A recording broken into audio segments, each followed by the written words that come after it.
we're here with Marty Garza. The last couple episodes we've talked about his history and how he started in the monster truck sport.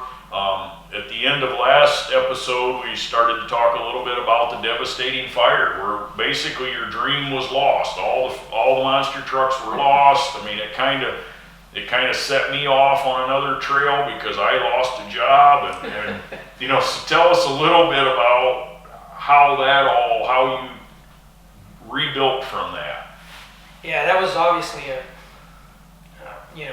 life-changing moment. It was kind of a multifaceted deal too. It wasn't, I mean, obviously losing the trucks and all the equipment and haulers and all was a huge setback, but probably equal to that was, and for those that might have been at the Hall of Fame last year and seen my speech, it was the first time I ever talked about it in 25 years or so. Just prior to that, actually literally a month prior to the fire, I was approached by the president of US Hot Rod with a deal. And it was an unbelievable opportunity. It was, contracts, tour, it was going to be a, corporate sponsored truck at a time when this was before any of the big names that we know as being the big, Well, and I remember working for them. I didn't know what was going on, but I knew something big was coming because I remember a couple conversations where he called me and said, hey, if you stick with us, you're going to be in a new rig, you're going to have uniforms, you might even have a crew guy. And I'm going, oh, that'd be nice, because my wife was my crew guy. And I think she would have liked having a crew guy too, because she got tired of changing tires while I was doing autographs. But so tell us from that. Yeah, so, obviously, we went from having this enormous opportunity to losing everything. And it was devastating, and it really threw me for a loop. But I had literally hundreds, if not thousands of hours in the design of this new state-of-the-art monster truck, for Extreme. And it was so radical, and I was so obsessed with bringing this thing into reality that I just couldn't stop. I had to figure out a way to build it. So very quickly, Jerry and I, put our heads together. He built a new shop, and we'll put it this way, the fire happened on April 2nd. I believe he completed his shop by the 1st of October. And by the end of December, we were already testing Extreme. Yeah. I mean, that was...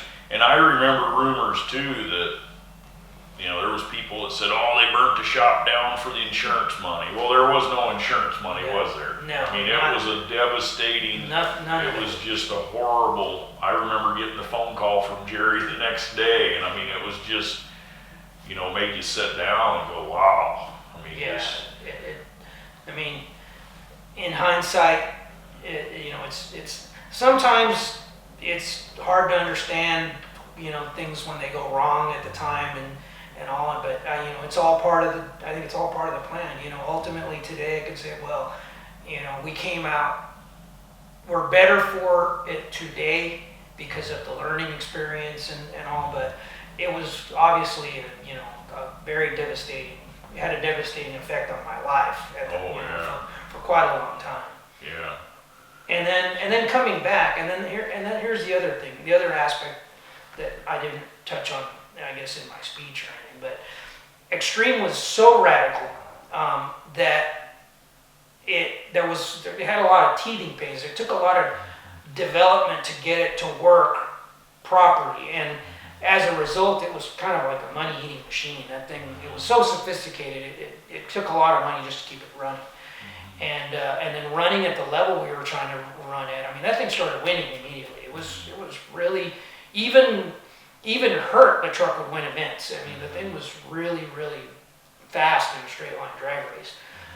But it ultimately, in hindsight, I should have built maximum. I should have probably built 2 maximums. because Maximum although it was fast, it was very reliable. Yeah. The truck very rarely ever broke down. A money maker. Right, it was a money maker. It Yeah. performed very well. It could defend itself in any environment. It was a great freestyle truck. At that time they would call it wheelies, but it was before freestyle. But it raced well. It did everything, and it was kind of a good all-around truck. And I think that is why ultimately that's the design we still see today, not Extreme.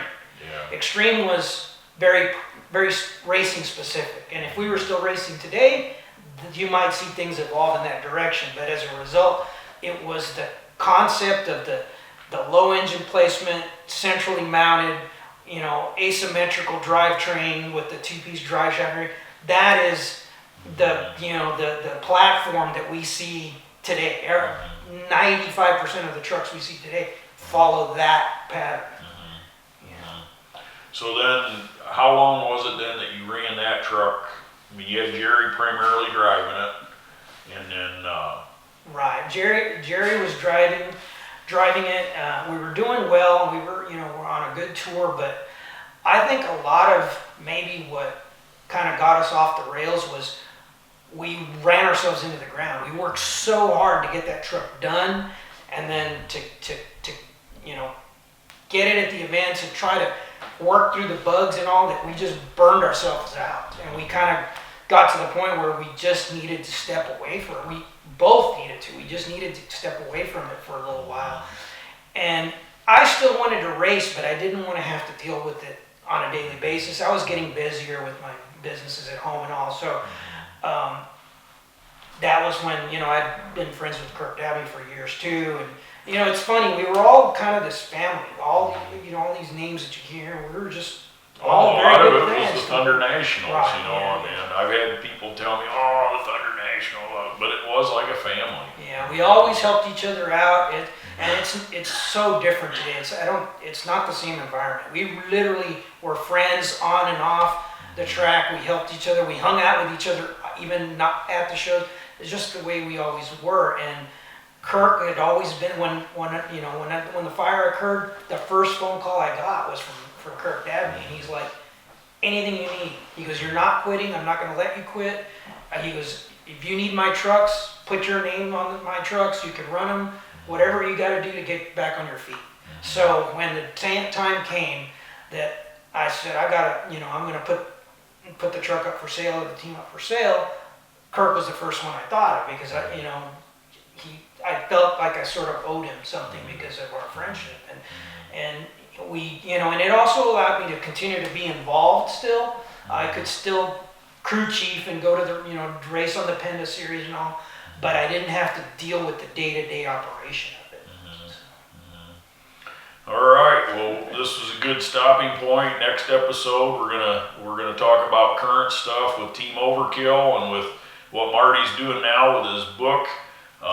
If you guys are enjoying these, please subscribe, share them, send us comments. We want to know what you're thinking.